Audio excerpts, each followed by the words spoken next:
Namo Sang Hyang Adi Budaya, Namo Buddhaya. Perkenalkan, saya Pasaka Pandita Narotama Tunggadewa Cheng Ing dan saya Wimala Ratna Elisa. Pada pagi hari ini kami akan memimpin puja bakti dengan membacakan parita-parita suci dalam bahasa Pali. Pada saat namaskara akan kita mulai dengan genta 1 kali dan setengah genta untuk bangun. Marilah kita bersama-sama mempersiapkan diri sebelum memulai kebaktian hari ini. Seluruh umat dipersilakan berdiri di belakang mantras dan bersikap anjali.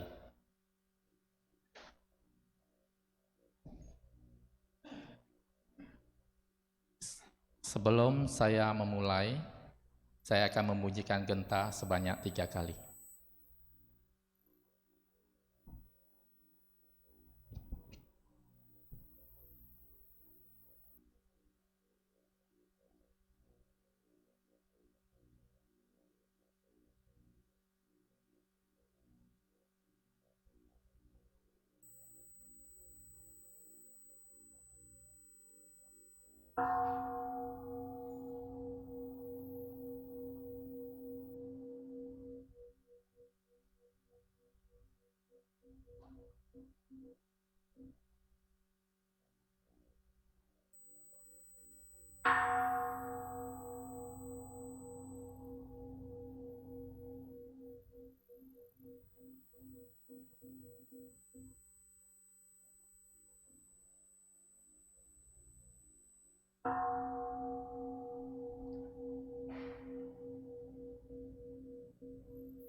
Gata Pendupaan.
Namaskara Gata. Syair penghormatan. Bagawa yang maha suci telah mencapai penerangan sempurna.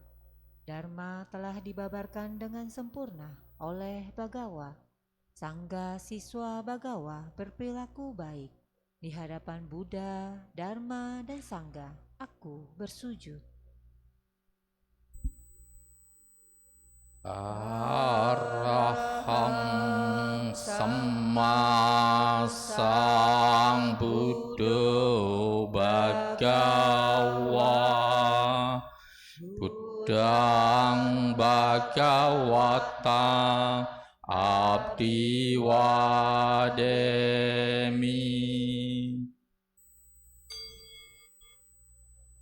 Namo Buddhaya.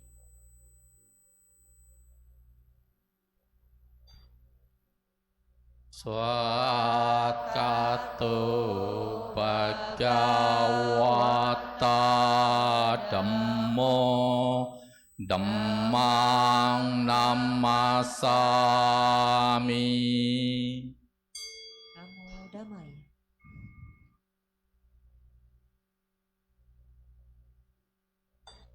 Supatipanyo Bhagavato Sawaka Sanggo Sanggang Namami. Namo Sanggaya. Para umat, kami persilakan untuk duduk bersila dan bersikap anjali.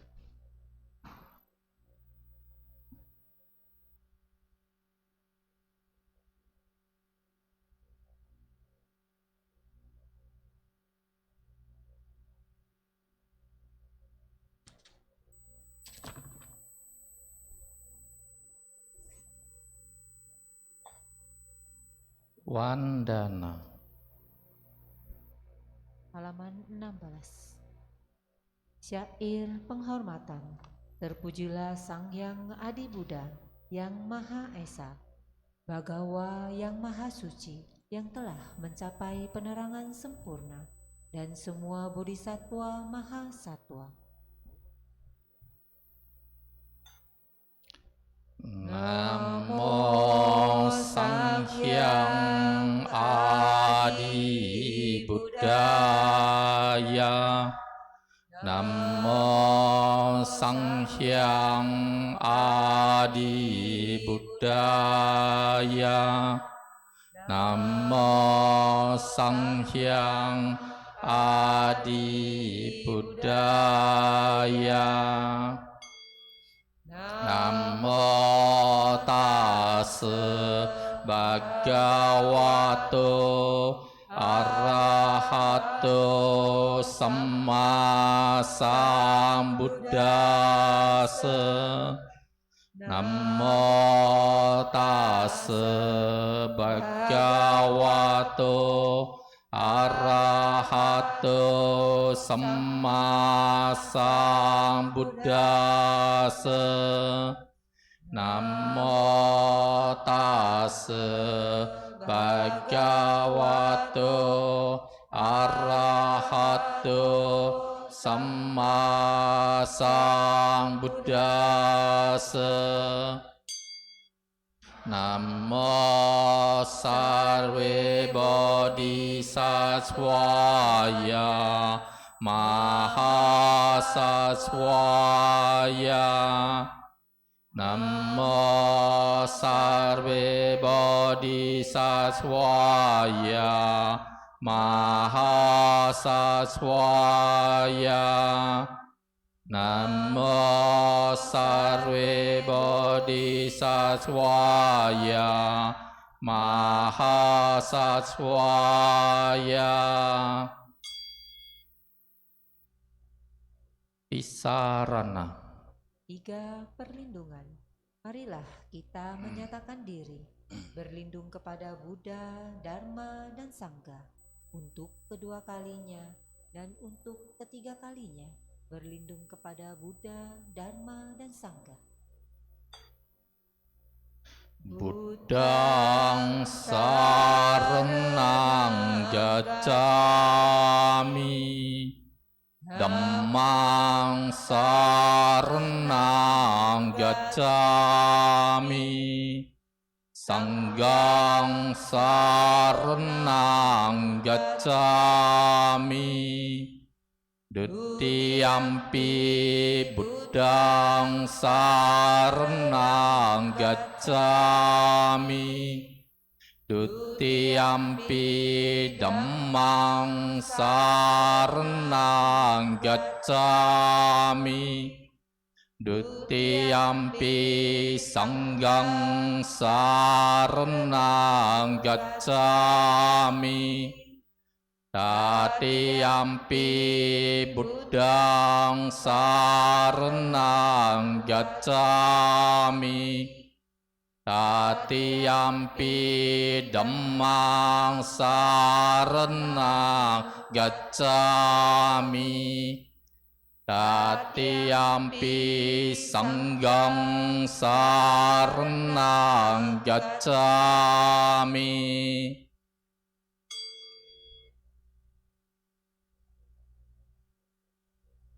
Pancasila 5 sila. Dengan melaksanakan sila, tidak membunuh, tidak mencuri, tidak berbuat asusila, tidak berucap yang tidak benar, tidak meminum minuman keras, akan membuahkan hasil, terlahir di alam bahagia, memperoleh kekayaan, dan mencapai nirwana. Marilah kita menyatakan tekad, berusaha melatih diri, melaksanakan 5 sila. Panatipata Veramani Sikkhapadang Sammadiyami Adinadana Veramani Sikkhapadang Sammadiyami Kamesu micacara Veramani Sikkhapadang Sammadiyami Musawada Veramani Sikkhapadang Sammadiyami Surameraya Majja Pammadatana Veramani Sikkhapadang Sammadiyami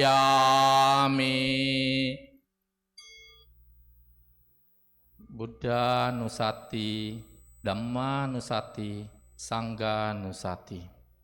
Marilah kita melakukan perenungan terhadap Buddha, Dharma, dan Sangha. Iti piso bhagava arahang samma sambuddho wijacarana sampanyo sugato lokawidu anutaro purisa dhammang sarati satta dewa manusana buddho bhagavati Swakato bhagavata dhammo sanditiko akaliko ehipasiko opanayiko pacetang weditabo vinyohiti Supatipanyo bhagavato sawaka sanggo tujuh patipanyo bhagavato sawaka sanggo nanya patipanyo bhagavato sawaka sanggo Samici patipanyo bhagavato sawaka sanggo Yadi dan catari purisa yugani atta purisa pugala esa bhagavato sawaka sanggo ahuneyo pahuneyo dakineyo anjali karaniyo anutara punya keka lokasati.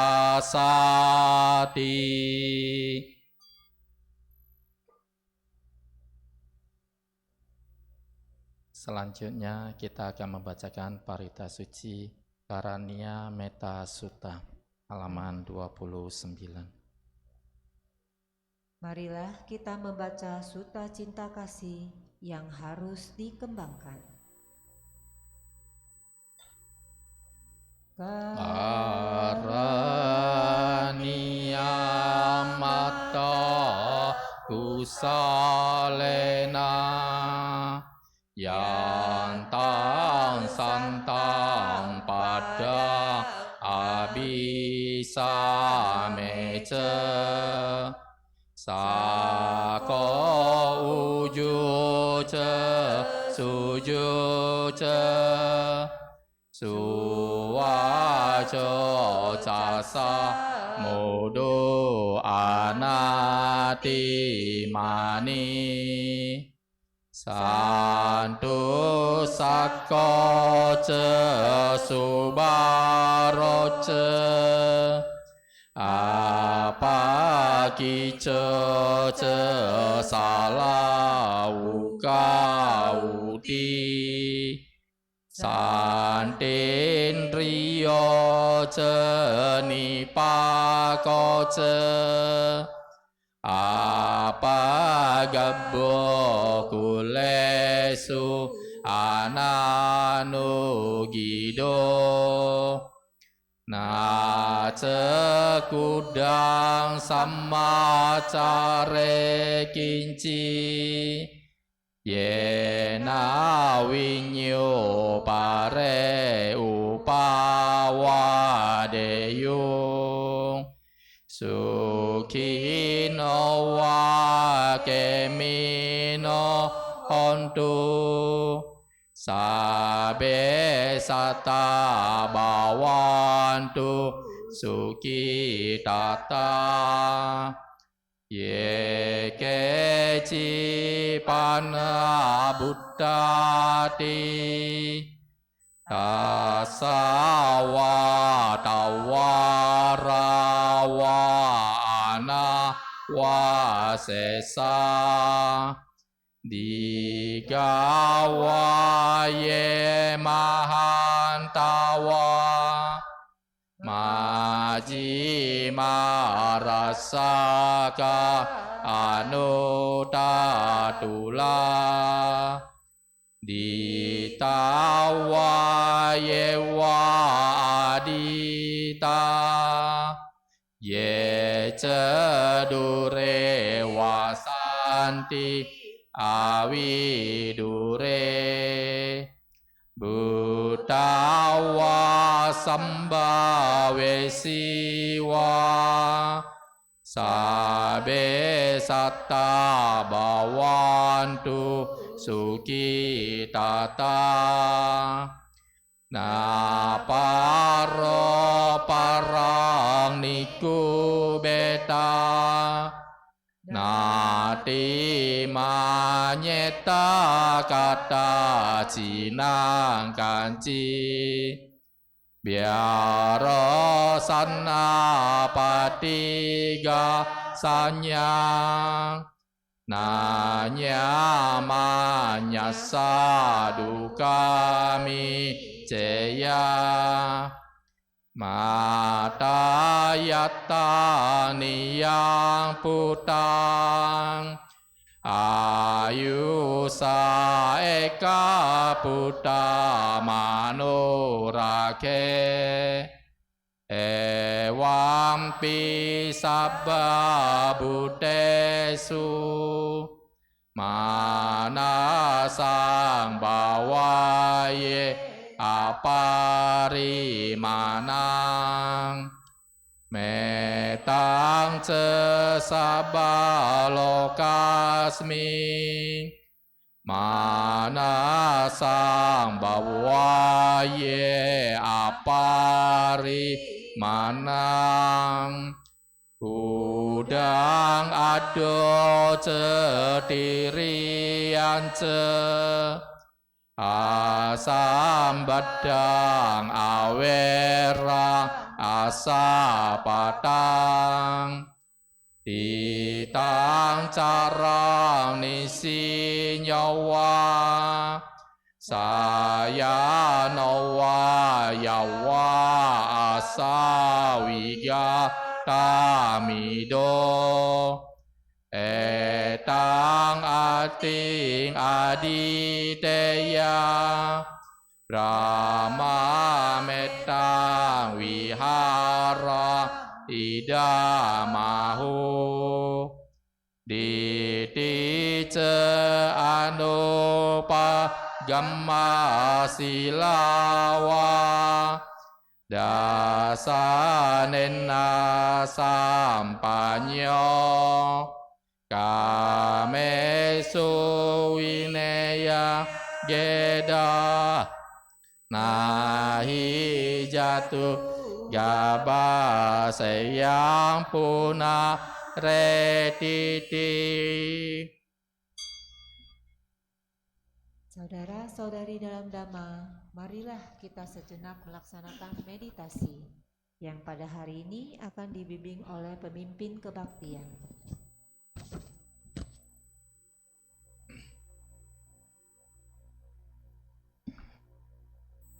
Sahabat sedharma, kini tiba saatnya kita bersama-sama berlatih meditasi duduk.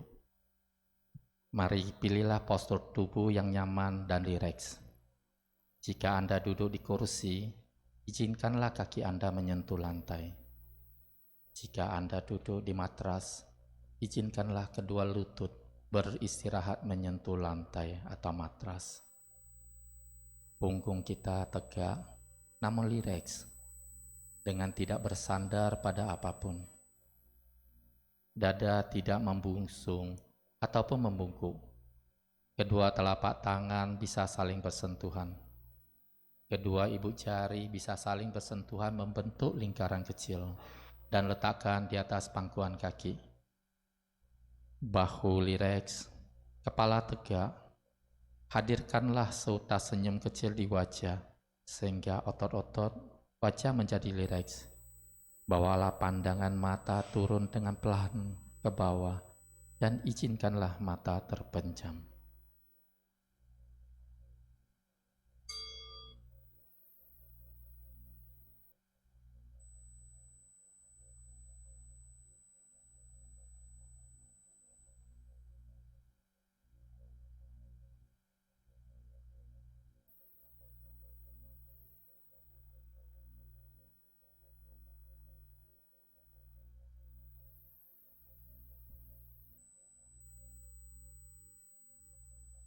Napas masuk, saya merasakan dan mengenali sensasi napas masuk. Napas keluar, saya merasakan dan mengenali sensasi napas keluar. Napas masuk, napas keluar.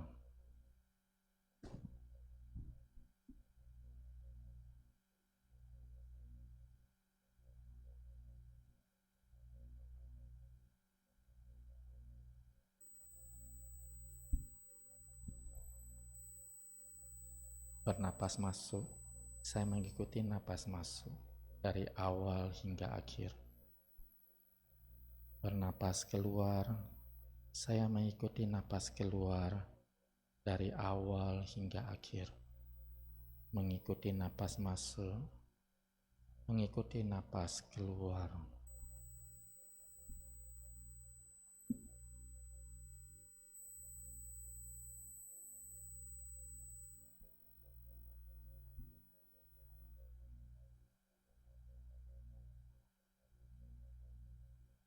Menyadari seluruh tubuhku, saya bernapas masuk. Melirekskan seluruh tubuhku, saya bernapas keluar. Menyadari tubuh, melirekskan tubuh.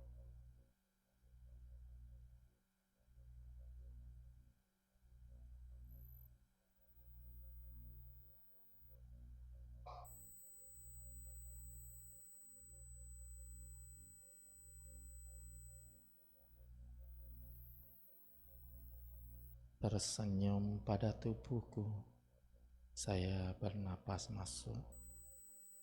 Melepaskan semua ketegangan yang ada di tubuhku, saya bernapas keluar.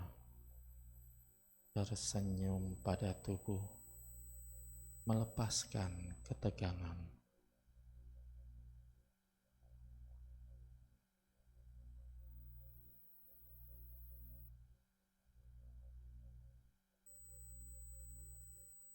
Merasakan sukacita, saya bernapas masuk. Merasakan bahagia, saya bernapas keluar. Merasakan sukacita, merasakan bahagia.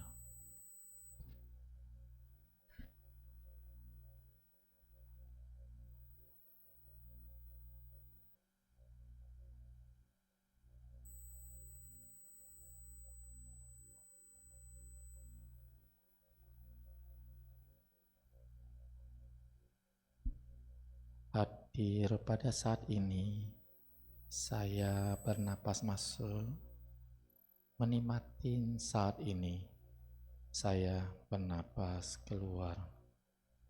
Hadir pada saat ini, menikmati saat ini.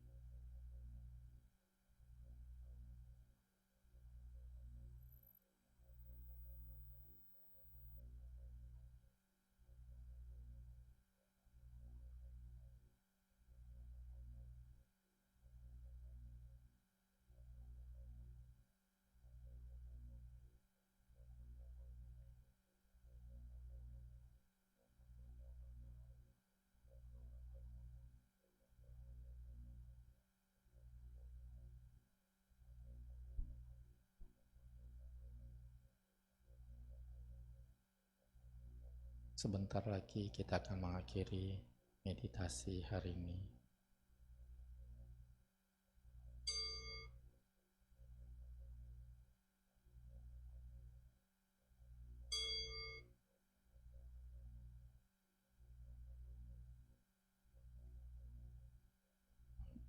Demikianlah akhir dari sesi meditasi duduk kita. Gerakkan kedua telapak tangan kita pelan-pelan. Gerakkan tubuh pelan-pelan. Rangkapkanlah kedua telapak tangan di depan dada. Sambil membuka mata, kita membungkuk hormat. Terima kasih telah membimbing meditasi pada hari ini.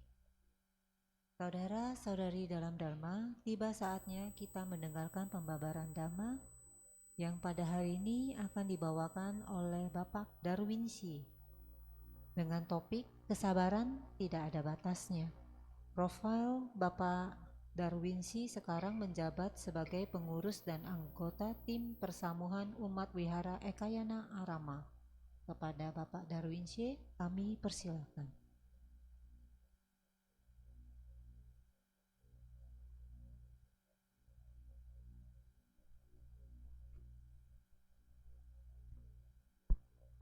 Saya mohon izin minum dulu ya.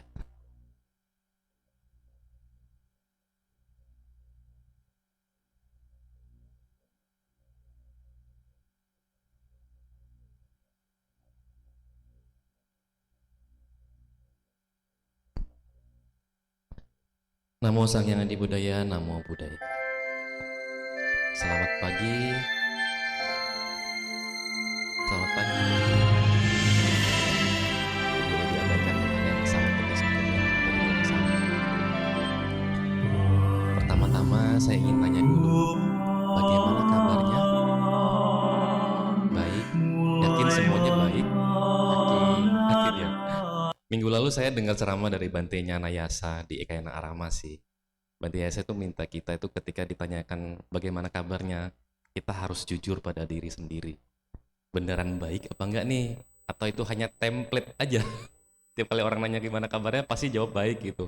Kadang-kadang kita bisa merasa sedih, kadang lagi agak sedikit emosi mungkin.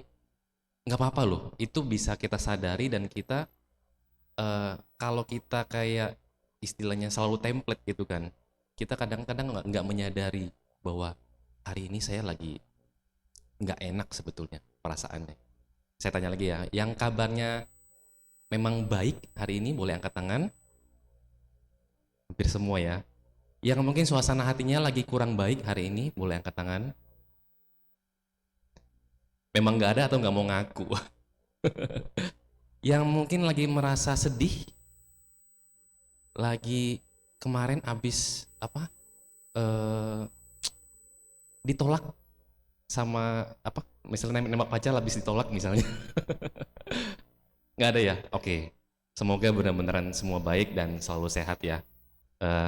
Jadi terima kasih untuk kepengurus dari Wihara Ekayana Serpong yang sudah mengundang saya. Memang ini pertama kalinya saya untuk mengisi di kebaktian umum di Ekayana Serpong ini, dan kalau dibandingkan dengan pembicara lain mungkin saya masih jauh lebih junior lah ya. Jadi sedikit agak minder sih saya sebetulnya kalau dibandingkan dengan pembicara-pembicara yang lain yang jauh lebih kompeten dan berpengalaman. Tapi mudah-mudahan apa yang sedikit yang bisa saya sharingkan hari ini, sedikit aja, 5-10% kalau bisa dipraktekkan itu syukur kepada Triratna. Jadi mudah-mudahan bisa bermanfaat gitu ya. Nah, topik hari ini memang mungkin sudah pada tahu ya, yaitu kesabaran tidak ada batasnya. Mungkin agak kontroversial ya. Selama ini yang sering didengar malah, Win, kesabaran itu ada batasnya. Gitu. Dengan napas yang agak berat, dan kalau pas, terutama kalau kita lagi agak sedikit emosi gitu ya, kita sering bilang gitu kan, kesabaran itu ada batasnya. Terus abis itu langsung ngoceng keluar kata-kata di kebun binatang dan lain sebagainya gitu. Biasanya begitu. Tapi kok saya berani gitu tulis bahwa kesabaran itu tidak ada batasnya. Yang setuju dengan pernyataan bahwa kesabaran tidak ada batasnya boleh angkat tangan.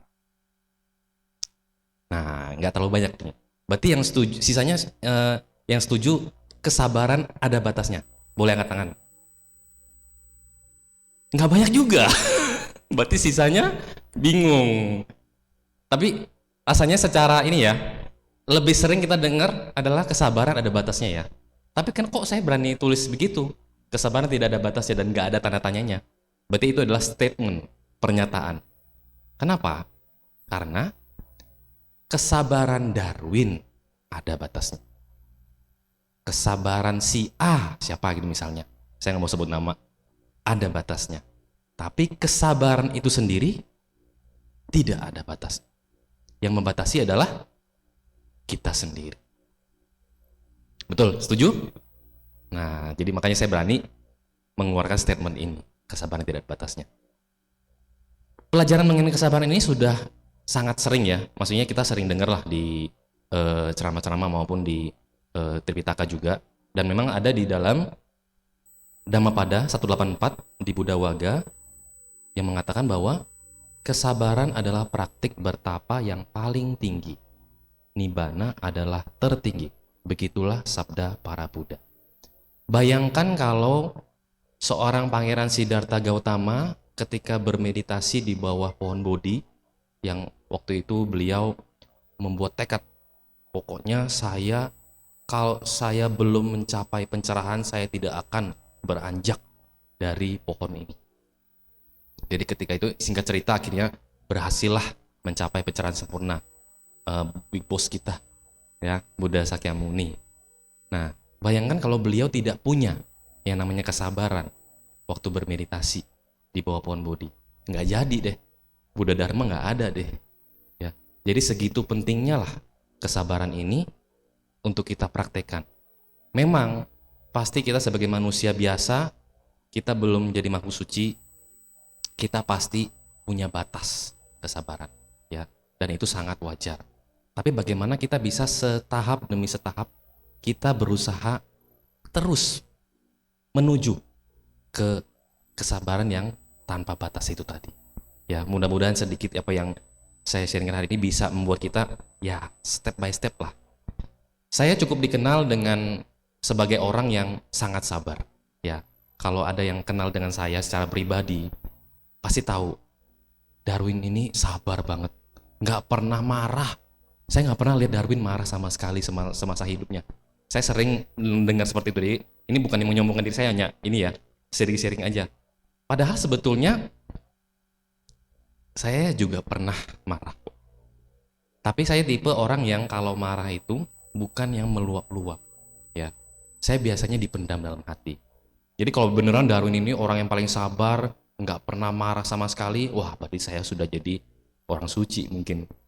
Syukur-syukur udah bisa jadi sotapana misalnya. Tapi sayangnya saya belum, saya berani ngaku dengan sangat terang, sangat jujur bahwa saya belum jadi makhluk suci.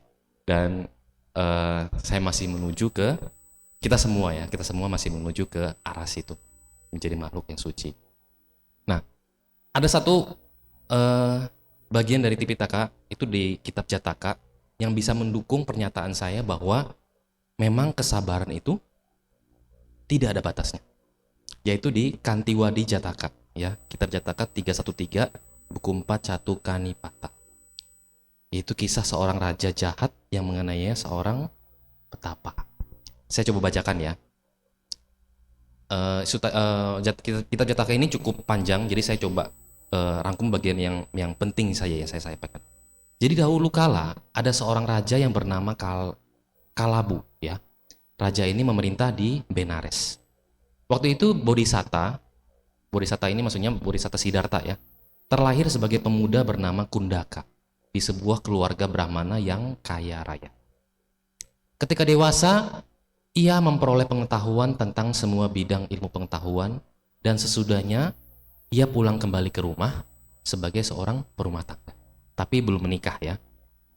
Nah, setelah kedua orang tua meninggal, Kundaka merenung sambil melihat tumpukan hartanya dan memutuskan untuk menyumbangkan seluruh kekayaannya.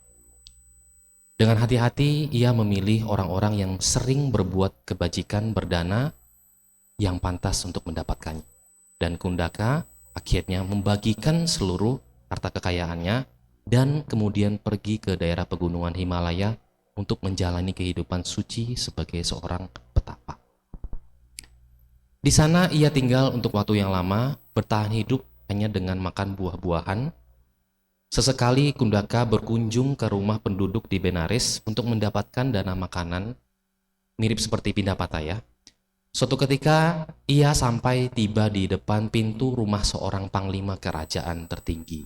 Nah, panglima itu kemudian mengundang Kundaka masuk ke dalam rumahnya karena merasa senang dengan kesopanan dan tingkah lakunya.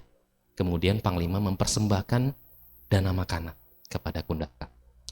Setelah selesai makan, panglima meminta pengawalnya untuk mengantarkan petapa tersebut untuk tinggal di dalam taman kerajaan. Suatu hari, Raja Kalabu pergi ke taman untuk minum minuman keras sambil ditemani oleh istrinya dan dikelilingi oleh rombongan penari. Kemudian Raja berbaring di atas pangkuan istrinya, sedangkan para penari menampilkan hiburan musik yang sangat megah, dan kemudian Raja pun tertidur. Para penari itu berkata, "Raja sudah tertidur, tak ada gunanya lagi kita bernyanyi dan menari."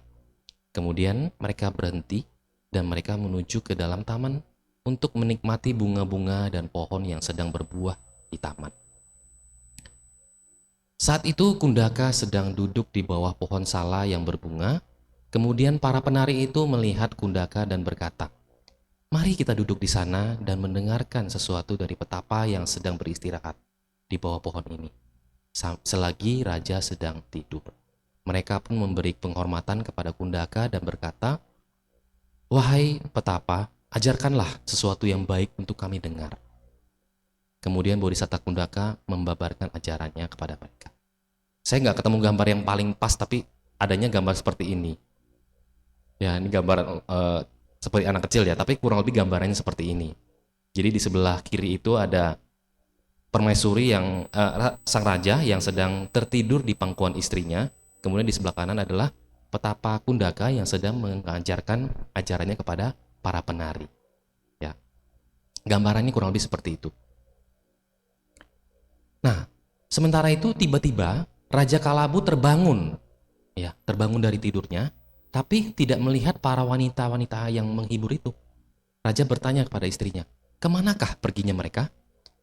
Istrinya menjawab, "Paduka, mereka telah pergi dan menemui seorang petapa untuk mendengarkan ajarannya." Dengan marah, raja mengambil sebilah pedang dan pergi dengan marah sambil berkata, "Akan kuberi petapa gadungan itu sebuah pelajaran." Oke, kira-kira kayak gini gambarnya. Ini cuma gambar kayak gini nih, ya, hitam putih. Jadi rajanya ngambil pedang untuk menghampiri petapa yang sedang mengajarkan ajarannya kepada para penari itu. Ketika melihat raja datang dengan marah, para wanita itu pergi dan mengambil pedang dari tangan raja, kemudian menenangkan raja. Kemudian raja tetap mendatangi petapa itu dan berdiri di dekatnya. Kemudian bertanya, "Apa yang kamu ajarkan, petapa?" "Ajaran tentang kesabaran, Paduka," jawab. "Apa itu kesabaran?" tanya raja itu. Kemudian Kundaka menjawab, "Tidak marah ketika orang mencaca, memukul dan mencaci maki diri," jawabnya. Raja kemudian berkata, "Sekarang akan kuuji kebenaran dari ajaran kesabaranmu." Kemudian raja memanggil algojonya. Kemudian gambarnya kurang lebih seperti ini. Ya, jadi yang di kanan ini adalah algojo yang sudah datang untuk bersiap menerima perintah dari raja. Algojo datang dengan membawa sebuah kapak cambuk duri. Kapak dan cambuk duri. Raja kemudian berkata, "Bawa dan seret petapa gadungan ini. Cambuk dengan cambuk duri sebanyak 2000 kali di bagian depan, belakang, dan kanan kiri." Algojo kemudian melaksanakan perintahnya. Bagian luar dan dalam kulit bodhisatta terkelupas, terpotong sampai ke dagingnya, dan darah mengalir keluar. Raja bertanya lagi, "Apa yang kamu ajarkan, petapa?" "Ajaran tentang kesabaran, Paduka," jawabnya. "Anda pikir kesabaranku berada di dalam kulit? Kesabaranku tidaklah berada di dalam kulitku, melainkan berada sangat dalam di satu tempat yang Anda tidak bisa melihatnya, Paduka." Raja kemudian berkata kepada Algojo lagi, "Algojo, potong kedua kaki dan tangan dari petapa gadungan ini." Algojo kemudian mengambil kapaknya, kemudian memotong kedua tangan dan kedua kaki dari petapa, hingga darah mengucur deras dari kedua kaki dan tangan bodhisatta. Sekali lagi raja menanyakan kepada petapa, "Ajaran apa yang kau ajarkan?" Dijawab lagi, "Ajaran tentang kesabaran, Paduka." "Anda pikir kesabaranku berada di kedua kaki dan tanganku?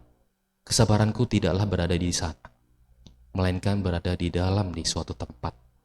Raja kemudian berkata, menyuruh Algojo lagi, "Algojo, potong hidung dan kedua telinganya." Algojo kembali melaksanakan perintah.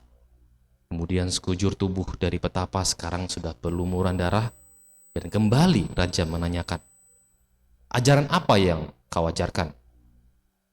Bodhisatta kembali menjawab, "Janganlah berpikir bahwa kesabaranku berada di ujung hidung dan telingaku. Kesabaranku berada jauh di dalam hatiku."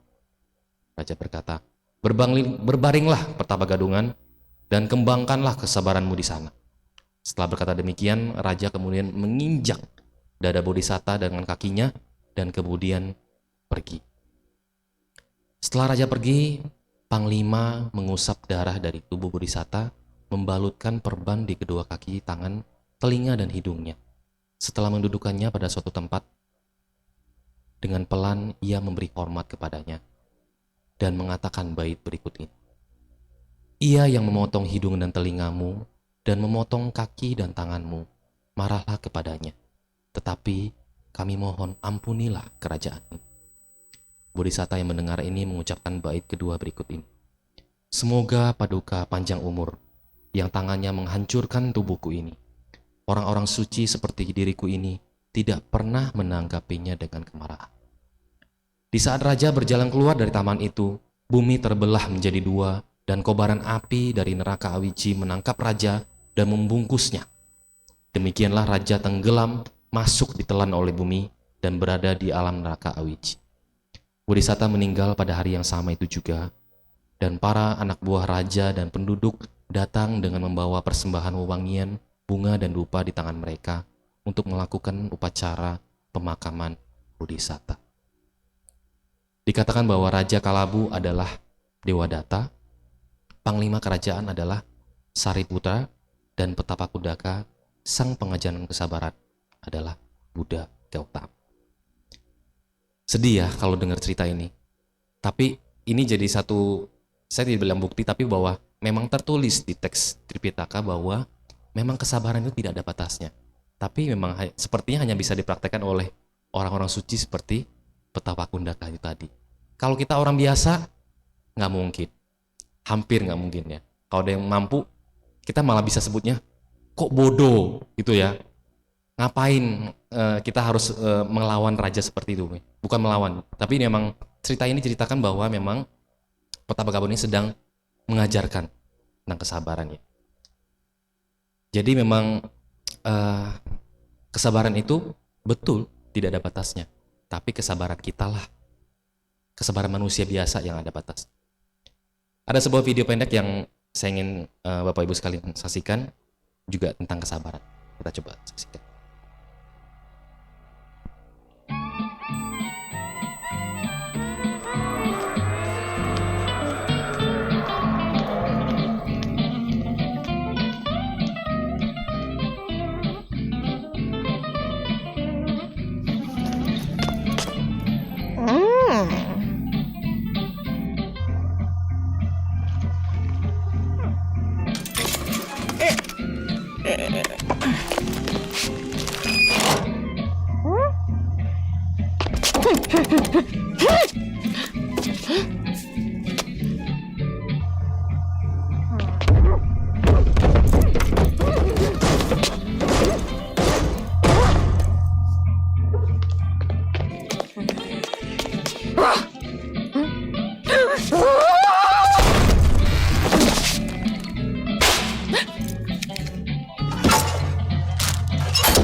Kocak ya.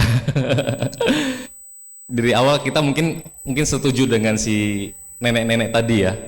Gila, berani banget sih anak muda ini, main ambil aja biskuit yang sudah dibeli dengan susah payah lagi dapetinnya gitu kan. Ternyata itu bukan punya dia. Jadi kadang-kadang memang di cerita ini dua karakter ini bertolak belakang. Si nenek ini yang sumbu pendek ya. Tapi si anak muda ini ternyata di akhir yang kita merasa, ini ngapain sih anak muda ini? Ternyata malah setelah dipikir-pikir, wah, si anak muda ini punya level kesabaran yang sangat tinggi loh. Kalau bayangkan kalau saya yang di posisi seperti itu, saya mungkin juga sudah marah. Orang lu makan punya saya gitu, ini punya saya gitu. Tapi dia dengan santainya, dengan tetap go on dengan kesukaan, dengan hobinya dia sambil dengan musik dan main HP gitu kan. Jadi dia punya kesabaran yang sangat tinggi levelnya gitu. Tapi memang terkadang kita perlu mengetahui bahwa segala sesuatu yang terjadi itu belum tentu seperti yang kita bayangkan. Ya. Jadi kadang-kadang kalau kita lagi marah, kadang kita bisa berpikir dua opsi gitu kan. Kita marah. Pasti kalau kita marah berarti ada masalah ya. Kita punya masalah. Oke, masalah ini ada solusinya nggak sih? Kalau ada solusinya, oke. Bagus dong, berarti kita tinggal jalankan solusi itu. Ngapain marah? Terus kalau nggak ada solusinya, juga sama. Kalau nggak ada solusinya, nggak ada lagi yang bisa kita perbuat, ngapain kita marah, gitu kan? Ya. Nah, jadi intinya baik lagi, jadi orang sabar itu memang susah-susah gampang, betul ya. Tapi sesuai di teks itu sebenarnya juga ada, ya. Kita katakan sebagai manfaat menjadi orang sabar. Ada 5. Ya. Pertama, orang yang sabar itu biasanya disenangi banyak orang. Ya, jarang punya musuh. Saya termasuk orang yang hampir nggak punya musuh, tapi mungkin ada juga sih, tetaplah. Bahkan Buddha sekalipun ada juga kok yang nggak suka sama Buddha. Jangankan kita gitu kan, seorang Buddha pun ada juga yang nggak suka. Tapi cenderung orang yang sabar itu biasanya diselangi oleh banyak orang biasanya. Kemudian yang kedua adalah biasanya orang yang sabar itu terhindar dari bahaya. Kenapa saya bisa bilang gini? Contoh, biasa kita yang di sini biasa nyetir kendaraan mobil, angkat tangan. Banyak harusnya ya. Pak Budi juga. Ya, saya juga sama. Kesini tadi bawa mobil. Pernah nggak kita dihadapkan pada kondisi ketika nyetir nih, lagi macet, terus tiba-tiba ada yang nyelonong di samping kiri mau nyela? Pernah? Pasti pernah ya. Kalau di Jakarta, apalagi kalau semua mungkin jarang. Kalau di Jakarta tuh sering banget jadi seperti itu. Nah, reaksi alamnya biasanya gimana? Marah, pepet terus, nggak mau ngasih. Sampai akhirnya dia ngasih. Dia dapat nih misalnya. Kita gagal, wah kita pasti kecewa dan marah gitu. Berani-beraninya nyela saya gitu kan. Dan mungkin kalau kita masih diselimutin kemarahan itu bisa berlanjut tuh. Ada orang-orang yang sumbu pendek ya, ketika dia pada kondisi itu, diterusin. Dipepetin terus, terus sampai turun dari mobil mau ajak berantem coba. Cuma gara-gara begitu doang. Setelah berantem, akhirnya malah misalnya ada berantem lah, tonjok-tonjokan misalnya ya. Terus ada polisi datang lah, akhirnya malah kita berurusan sama polisi. Jadi ngabisin waktu, ya nggak sih? Ketika kita mempermasalahkan hal-hal kecil seperti itu, kita jadinya malah didatangi oleh bahaya. Nah, kalau kita sabar, kalau saya tipsnya gini, kalau kita berhadapan ada kondisi seperti itu ya, let's say lah bukan macet lah, lagi jalannya ramai lancar misalnya, ada mobil yang ngebut langsung mau nyotong. Saya tipe yang, ya udah deh, mungkin dia lagi kebelet BAB kayaknya. Bayangin kalau misalnya kita lagi kebelet BAB beneran nih, secara alami tubuh kita harus mengeluarkan sesuatu di toilet itu kan, pasti perasaan gimana? Mesti cepet-cepet nyampe, ya let's say cari pom bensin, cari apa yang ada toilet itu kan, pasti buru-buru banget kan. Nah kalau kita tahu orang itu ternyata begitu, kita kasih gak? Kasih, oh silakan, lagi memang emergency gitu kan. Atau misalnya orang itu ternyata adalah seorang suami lagi mengantar istrinya mau melahirkan misalnya, mau ke rumah sakit, gimana kita perasaannya? Oh silakan, dengan senang hati saya kasih, mau motong mau nyalip silakan gitu ya.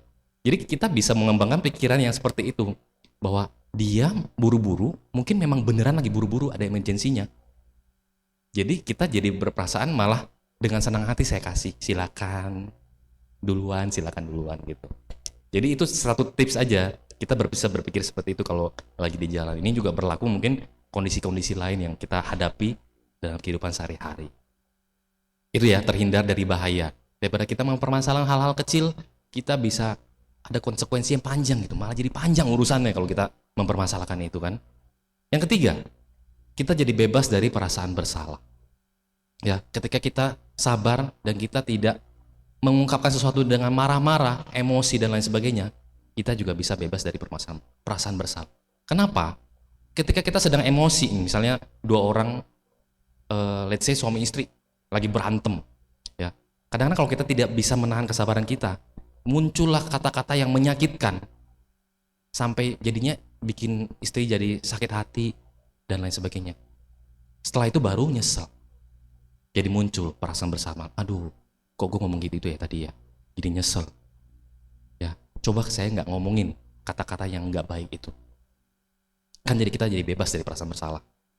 Yang keempat, biasanya orang sabar tuh punya ketenangan yang baik. Gitu.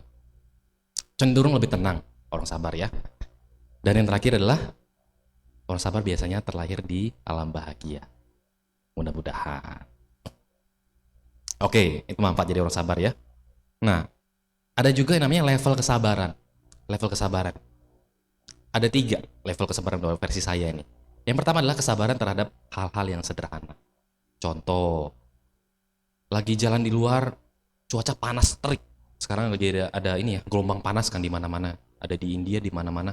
Di Indonesia sih untungnya masih oke, nggak sampai menimbulkan korban jiwa. Tapi nyebelin ya, kalau panas biasanya kan, aduh gila panas banget sih. Kita jadi punya perasaan yang kayak nggak nyaman dan cenderung secara alami kita kayak menyalahkan. Ngapain sih ini kok panas banget sih? Tiap hari kok panas gitu. Ngeluh terus. Ada gunanya nggak kita begitu? Cenderung nggak ada gunanya sih biasanya. Karena itu udah namanya cuaca, kecuali kita adalah pawang hujan mungkin yang bisa mengendalikan cuaca, atau avatar bisa mengendalikan 5 unsur bumi itu segala dan lain sebagainya. Kita nggak bisa, kita nggak mampu mengontrol cuaca. Jadi cuaca lagi panas, oh udah, emang lagi panas. Jadi bisa pakai baju yang sesuai gitu, misalnya jangan pakai jaket. Jadi kita sesuaikan dengan ini. Tapi tidak perlu dalam hati kita mengendumel, menyalahkan cuaca, ngapain gitu kan. Itu hal-hal yang sederhana. Jadi harusnya ini gampang lah ya. Ini masih mampu kita lakukan. Lagi naik motor, hujan. Aduh, kok hujannya sekarang sih, nggak tunggu gue sampai rumah dulu baru hujan gitu misalnya. Terus ada orang-orang yang bisa bawa motor pada berhenti di bawah jembatan, bikin macet, karena mereka nggak bawa jas hujan. Itu suatu hal yang menurut saya gimana ya, kok aneh. Kalau bawa motor ya harus ada jas hujan, karena cuaca cuma 2, kalau nggak panas ya hujan gitu kan. Jadi kalau lagi hujan masa kita berhenti gitu kan. Jadi tapi ya ada aja orang-orang seperti itu. Cuman itu intinya bahwa kita harus punya pemikiran bahwa itu sesuatu hal yang di luar kuasa kita. Jadi hujan ya hujan, tinggal pakai jas hujan, lanjut lagi jalan kalau pakai motor. Syukur-syukur pakai mobil gitu kan, nggak perlu terganggu dengan cuaca itu kan. Itu hal-hal dengan sederhana ya. Jadi ini suatu tingkat kesabaran yang harusnya kita semua gampang ya. Nah kalau yang tingkat tinggi gimana? Kesabaran tingkat tinggi. Tingkat tinggi ya macam-macam. Seperti tadi misalnya kita lagi berargumentasi dengan lawan bicara, mau itu sahabat, teman, suami, istri dan lain sebagainya. Kita bisa bersabar. Nah itu termasuk kesabaran yang tingkat tinggi. Dan yang terakhir adalah kesabaran yang tanpa batas, ada bintangnya, karena secara ketentuan nih kalau yang ini. Kalau yang tingkat tinggi tadi harusnya masih bisa lah ya, kita bisa latih. Ini yang semoga tips-tips yang nanti saya sampaikan bisa membuat kita melatih diri kita supaya bisa lebih sabar. Tapi kesabaran tamat batas, kenapa ada bintangnya? Karena biasanya hanya untuk makhluk suci aja. Seperti tadi contohnya betapa Kundaka tadi ya, yang disebut bodhisatta. Seorang bodhisatta sudah hampir menjadi, bisa dibilang sudah makhluk suci karena mampu mempraktekkan kesabaran tanpa batas tadi itu tadi. Nah, ini baru masuk ke tips-tipsnya. Bagaimana sih cara kita melatih kesabaran? Banyak caranya sebetulnya. Ini tips-tips yang mudah-mudahan satu aja mungkin yang kalau bisa dipraktekkan itu kamsia banget. Maksudnya itu bersyukur banget lah saya bisa memberikan sedikit manfaat untuk Bapak Ibu sekalian di sini. Yang pertama yang sering kita dengar, ya mungkin bosen ya denger ya, anicca Win, semua nggak kekal, sabar aja. Iya, lu gampang ngomong, bukan lu yang ngerasain gitu. Subuh pendek lagi jadi marah lagi gitu. Jadi anicca ini ya lengkapnya sabe sangkara anicca ya. Biasanya ini kalimat yang sering diucapkan ketika kita mengucapkan apa? Ungkapan duka biasanya ya. Sabe sangkara anicca turut berduka cita. Jadi teman-teman yang non Buddhis sering mengkonotasikan sabe sangkara anicca artinya turut berduka cita, padahal bukan. Sabe sangkara anicca artinya segala sesuatu yang terkondisi tidak kekal, ya, anicca. Kata kuncinya mungkin ini, ya. Ini pun akan berlalu, ya. Apapun kondisi yang kita terima yang tidak menyenangkan, percayalah bahwa pasti berlalu. Tidak ada yang namanya badai yang nggak berlalu.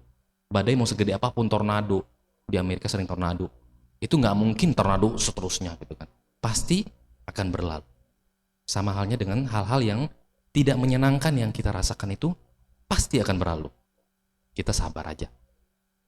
Yang kedua, karma. Banyak orang juga ya mungkin yang mengatakan dikit-dikit karma, dikit-dikit karma. Tapi memang kita perlu sadari bahwa segala sesuatu yang kita hadapi itu adalah akibat dari perbuatan kita di masa lalu. Percayalah, maksudnya hukum karma itu memang bekerja dengan sendirinya. Kita kan tidak percaya dengan adanya namanya seorang Tuhan yang Maha Kuasa. Ya, tapi hukum karma itu memang bekerja dengan sendirinya dan dengan kompleksitas yang memang begitu luar biasa. Tapi percayalah memang hukum karma itu berjalan. Apapun yang kita terima sekarang ini pasti karena karma kita di masa lampau. Sudah pasti. Ya. Kita perlu sadar itu. Jadi oke, apa-apa. Ini memang buah karma saya. Mungkin di masa lalu saya pernah melakukan A, B, dan C. Jadi sekarang saya menerima D, E, dan F, dan seterusnya. Kita perlu sadar itu. Yang penting sekaranglah kita tanam karma yang baik supaya kedepannya kita menerima buah karma yang baik, itu ya. Dan yang ketiga, cara melatih kesabaran adalah hidup saat ini. Kadang-kadang yang membuat kita marah itulah sesuatu hal yang belum terjadi, sesuatu hal yang di masa depan yang sebetulnya kita sampai yakin banget itu terjadi. Contoh tadi yang si nenek tadi itu, dia begitu yakin bahwa memang si anak muda ini kurang ajar ngambil biskuit dia yang udah dia beli dengan susah payah sampai gedor-gedor itu vending machine-nya. Ternyata bukan punya dia, ternyata malah punya si anak muda itu. Jadi kalau kita bisa membiasakan diri kita selalu di present moment ya istilahnya ya, hidup di saat ini, kita cenderung lebih sabar ya. Masalah-masalah yang ada itu kebanyakan adalah yang belum terjadi gitu. Nah, tapi kita sering berhadapan pada kondisi adalah ada orang-orang yang sering menyakiti kita, misalnya lawan bicara misalnya, entah itu siapalah, kita jangan bilang musuh lah, mungkin orang-orang yang kurang cocok dengan kita. Kalau kita berhadapan dengan orang-orang yang sering menyakiti kita, ada 4 tips dari saya. Pertama, paling gampang ini harusnya, hindari aja udah. Buddha sendiri mengatakan di Mahamanggala Sutta, tidak bergaul dengan orang dungu, bergaul dengan orang bijaksana, memuja yang patut dipuja, itulah berkah utama. Ya. Kita kalau ada orang bilang, "Win, jangan pilih-pilih teman." Saya nggak setuju. Saya tipe orang yang saya mau pilih-pilih teman. Kalau ada temen yang toksik ya, zaman sekarang kan, temen yang kayaknya nyakitin tuh, ngomongnya nggak enak mulu, kok marah-marah mulu nih temen ya. Nah, saya tipe orang yang saya lebih baik hindari orang seperti itu. Dan karena kecuali kita sudah sampai di tahap yang sudah bisa let's say orang suci kita punya kesabaran yang tanpa batas untuk menghadapi orang seperti itu. Syukur-syukur kita bisa mengubah dia, ya, supaya tidak seperti itu lagi. Tapi kalau belum mampu, udah jangan, hindari aja orang seperti itu. Hindari, yang paling gampang. Tapi kalau keluarga sendiri gimana? Suami istri, kakak adik, orang tua? Nggak mungkin kan? Nah, kita coba tips yang berikutnya. Coba dulu, bicara dengan baik-baik. Berbicara dengan baik, mudah-mudahan apa yang kita sampaikan, yang penting jangan sampai kata-kata yang kita keluarkan itu yang menyakitkan, ya. Apapun kondisi yang sedang terjadi, lagi marah-marahan, sebisa mungkin kita jangan keluarkan kata-kata yang menyakitkan. Itu penting, karena apapun kata-kata yang menyakitkan itu pasti ada konsekuensi karmanya juga untuk kita, gitu. Tapi kalau nggak bisa gimana, Win? Gue udah ngomong baik-baik sama orang ini, nggak bisa, nggak masuk di otak dia. Berbicara dengan tegas. Kadang-kadang kita juga bisa ketika si A yang berbicara dengan kita dengan nada yang tinggi, ya, kita juga bisa menyamakan, ya, kita juga membalas dengan nada yang cukup tinggi, tapi bukan kata-kata menyakitkan, ya, tinggi dalam artian tegas mungkin katanya. Jadi seseorang yang misalnya ya lagi marah-marah, terus si A dan si B, A marah-marah ke si B, B diem aja atau malah dijawab dengan nada yang rendah gitu ya, jadi tinggi dan rendah. Yang nada tinggi ini pasti akan terus, dia akan dominan terus, menyerang terus si B, karena dia merasa dia di atas angin. Nah, kalau si B berbicara dengan nada yang sama, nah inilah kita bisa ini jadi sedikit ilmu komunikasi juga sih ya. Ketika kita berbicara dengan nada yang sama dengan lawan bicara kita bisa mengarahkan dia. Jadi dengan nada yang tinggi, nah kita pelan-pelan kita arahkan, turunkan nada yang pelan-pelan, turunkan pelan-pelan. Ini saya belajar dari mana? Ada seorang pelatih yang mengajarkan seperti ini. Dia kerja di bank, customer service. Itu kan sering banget ya, berhadapan dengan customer yang sering marah-marah. Nah, dia mengajarkan tipsnya adalah customer service ini boleh berbicara yang senada. Nah, setelah senada, kemudian baru pelan-pelan dikurangi kadar emosi. Nah, somehow itu berhasil, bisa berhasil. Ya, kita boleh nadanya agak tinggi juga, tapi tidak dengan marah-marah. Kita dengan nada tegas dan tetap dengan kata-kata yang baik, gitu. Nggak bisa juga, Win. Udah kayak gitu caranya, nggak bisa. Udah, cara lainnya adalah cara terakhir. Minta bantuan deh. Nggak ada cara lain. Somehow misalnya memang kondisi psikologi seseorang yang bisa menentukan dia ini sering marah-marah memang karena dia ada kondisi psikologis yang perlu bantuan. Kita perlu bantuan psikolog untuk menjadi mediator, memediasi si A dan si B tadi misalnya.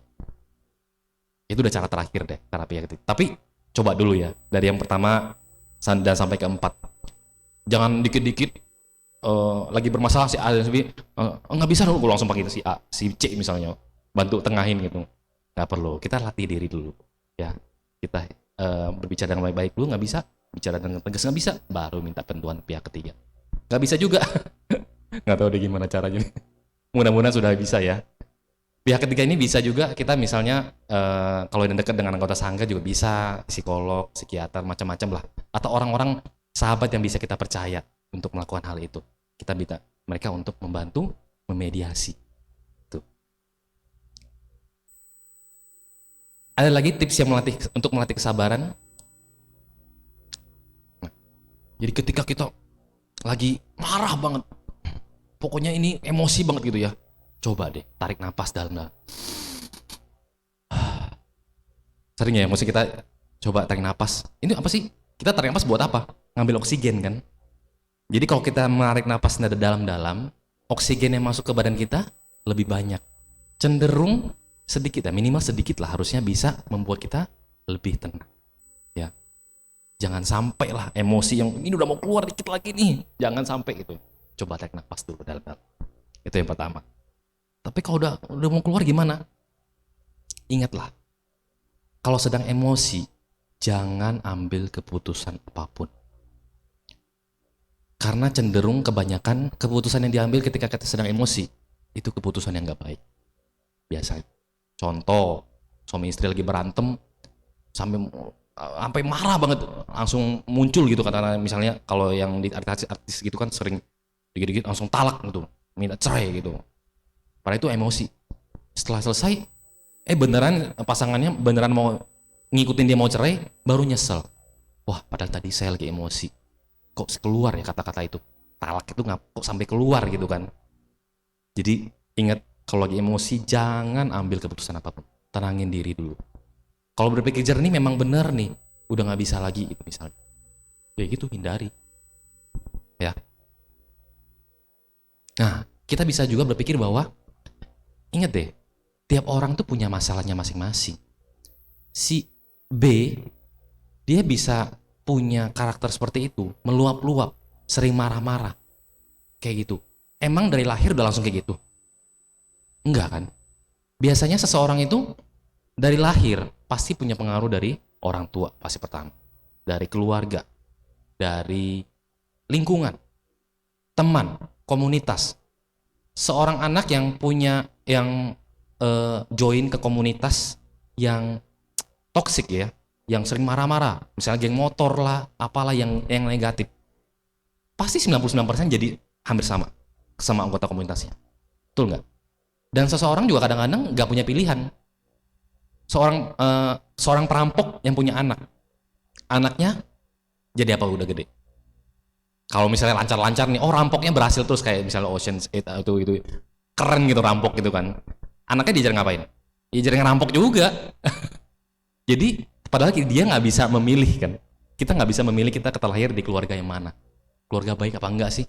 Jadi kalau si A ini terlahir di keluarga yang nggak baik, dia keluarga yang merampok gitu. Jadi gede jadi perampok juga. Dan itu wajar ya. Jadi setiap orang itu pasti punya masalah masing-masing dan sudah punya begitu banyak interaksi dengan orang sehingga membentuk dia punya karakter seperti itu. Jadi oke, si A ini memang suka marah-marah. Oke, mungkin memang dia punya lingkungan yang gitu, punya lingkungan yang toksik kayak. Kita berusaha mengerti, gitu ya. Tiap orang tuh punya masalah masing-masing.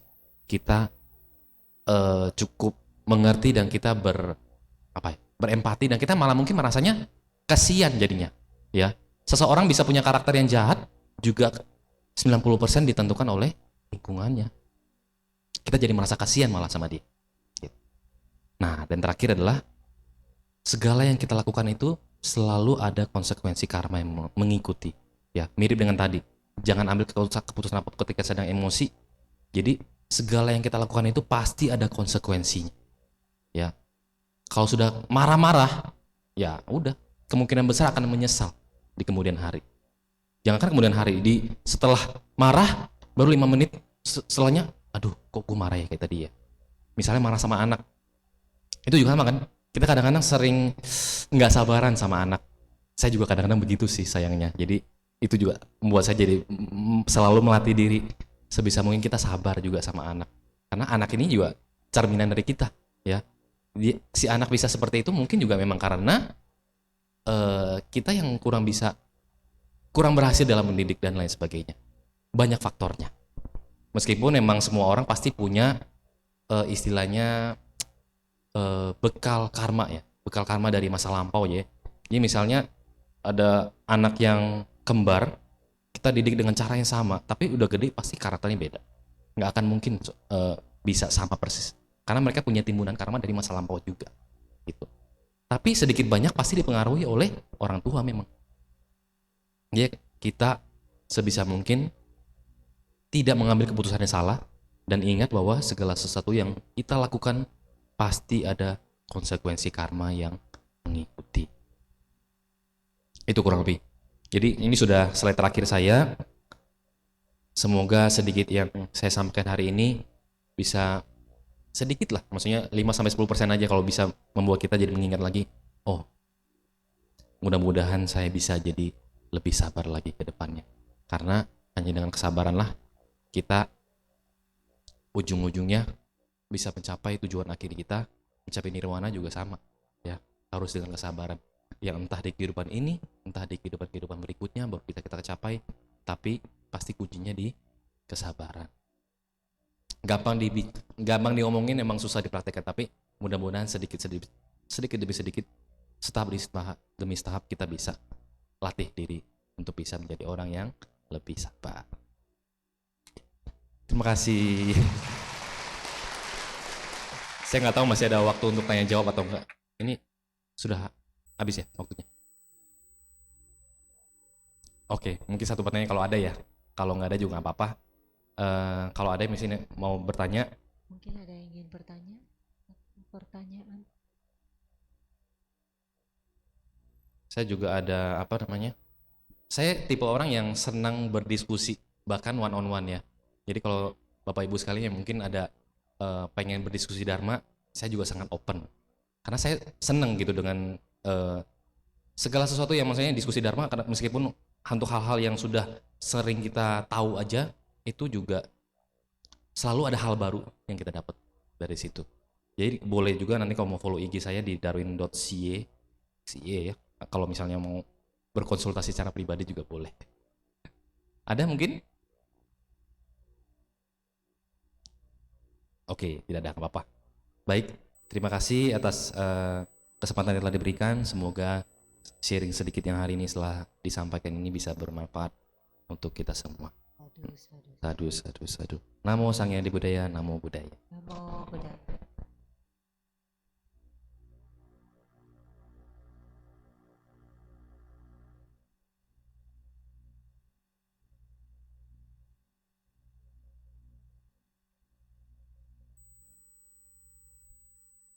Terima kasih kepada Bapak Darwin Syekh atas sharing Dharma yang telah diberikan. Semoga bermanfaat bagi kita semua. Kini marilah kita melakukan kebajikan dengan berdana untuk kepentingan Dharma. Seraya menyanyikan lagu Dana Paramita. Umat bisa menyalurkan dana melalui scan code kris atau ke kantong dana yang disebarkan oleh petugas kebaktian.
Atas dana yang telah diberikan. Semoga bermanfaat bagi perkembangan Buddha, Dhamma, dan Sangha.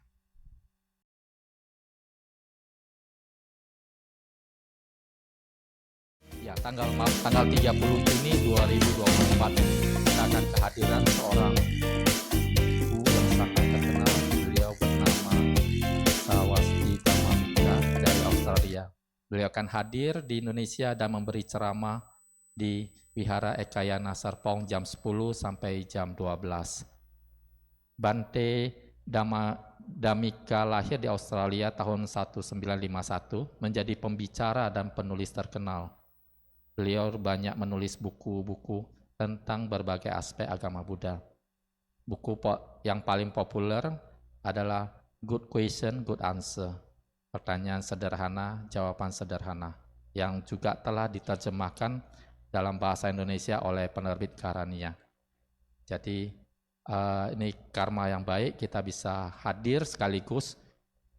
Kalau bisa kita juga mengajak teman-teman kita, rekan sedharma kita untuk hadir mendengarkan ceramah dari Bante Damika.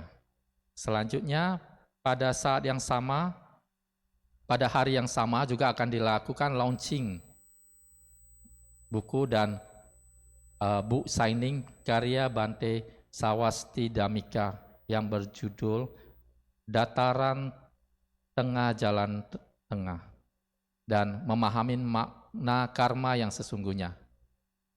Bagi Bapak Ibu yang ingin memiliki buku ini bisa mendapatkannya di stand buku penerbit Karania dan Dian Dharma di lantai 1 di luar Bakti Sala. Kemudian minggu depan juga kita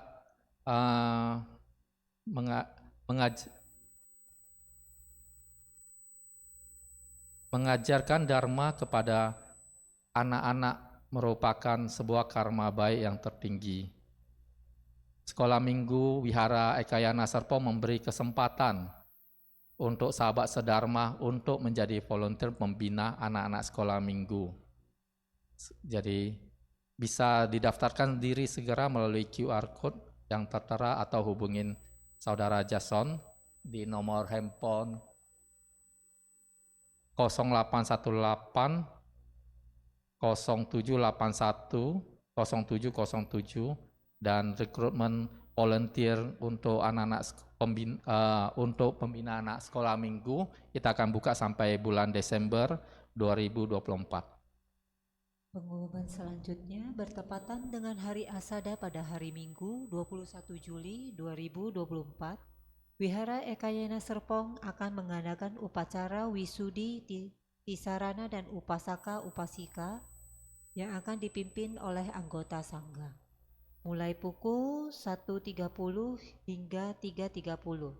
Untuk peserta Wisudi wajib ikut pembekalan Wisudi pada tanggal 7 dan 14 Juli di Kebaktian Umum Wihara Ekayana Serpong.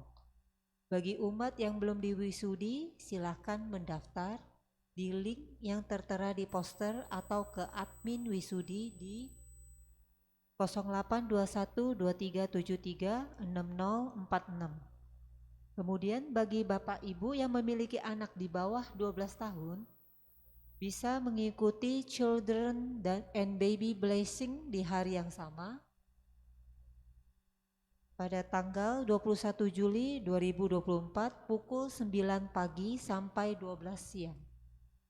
Bapak Ibu dapat mendaftar melalui link yang ada di poster atau untuk informasi bisa menghubungi Saudari Valeri di 0852 8141 9274. Selanjutnya, Etawata. Saudara-saudari dalam Dharma, hari ini kita akan melimpahkan jasa kebajikan kita kepada Mendiang Jong Mi Moy, Mendiang Yasan Arifin, Mendiang Lim Lan Joet, Mendiang Tang Mien Sin, Mendiang Husin Chua.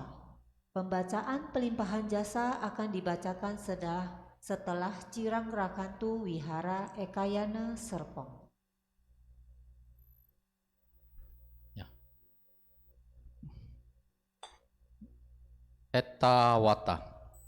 Marilah kita menyalurkan jasa-jasa kebajikan yang telah kita peroleh. kepada semua makhluk yang membutuhkan. Etawata ce ambehi sambata punya sampadang sabe dewa anumodantu sabba sampati siddhya.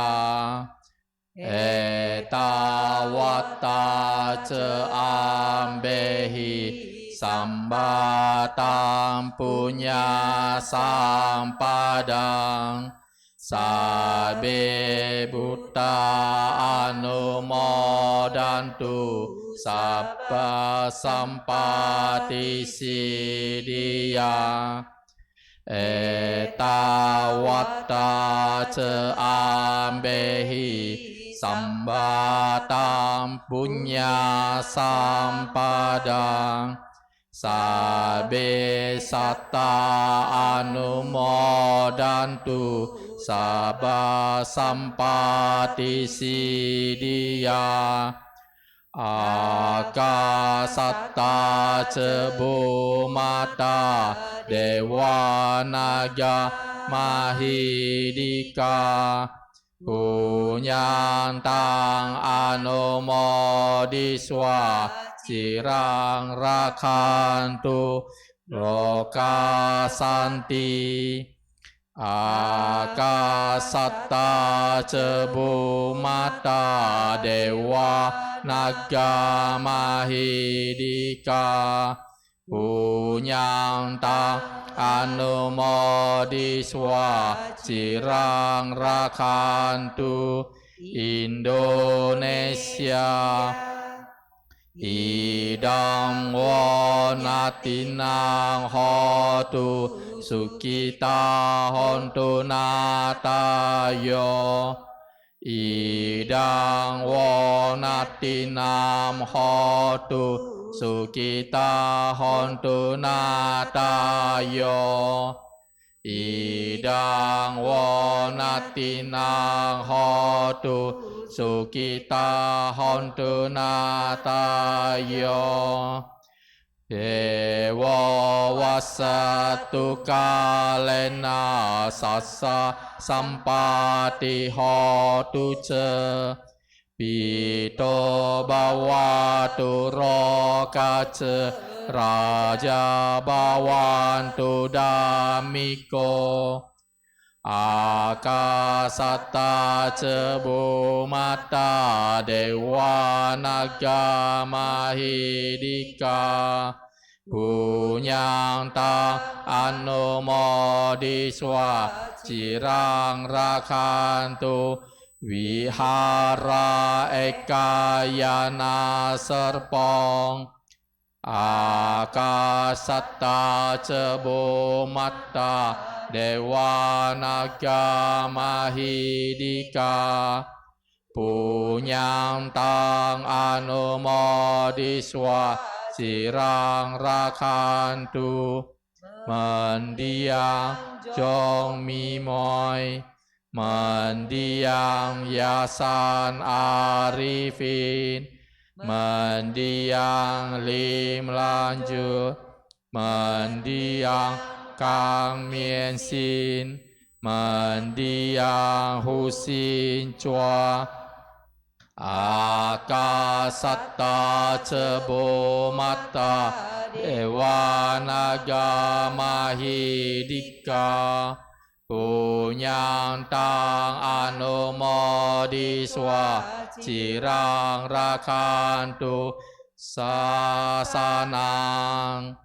Akasatta ce bhumata dewa naga mahidika punyantang anumodiswa cirang rakantu desanang. Akasatta ce bhumata dewa naga mahidika punyantang anumodiswa cirang rakantu no guru akasata cebo mata dewa naga mahidika punyanta anumodiswa cirang rakantu mang paranti sadu sadu sadu.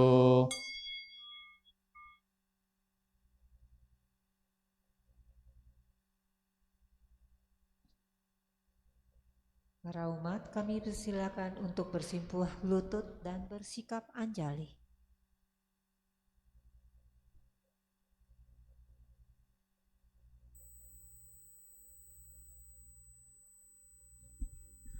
Namaskara gata. Syair penghormatan. Bagawa yang maha suci telah mencapai penerangan sempurna. Dharma telah dibabarkan dengan sempurna oleh Bagawa. Sangga siswa Bagawa berperilaku baik. Di hadapan Buddha, Dharma, dan Sangga, aku bersujud.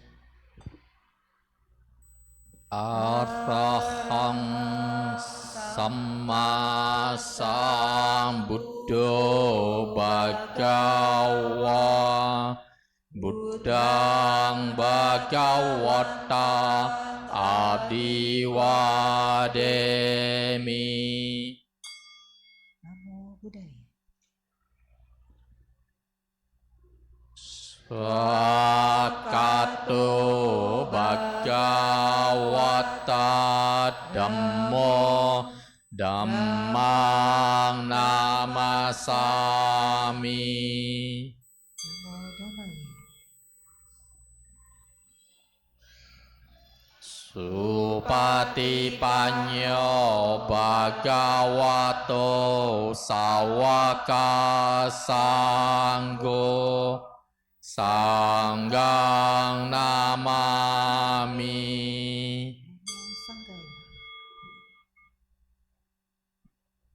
Sabe sata bawantu sukitata.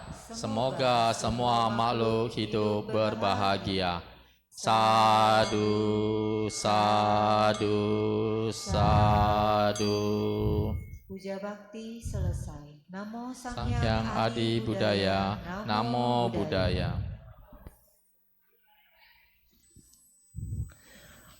Para umat diharapkan tetap di tempat hingga pemimpin kebaktian meninggalkan ruang bakti sala.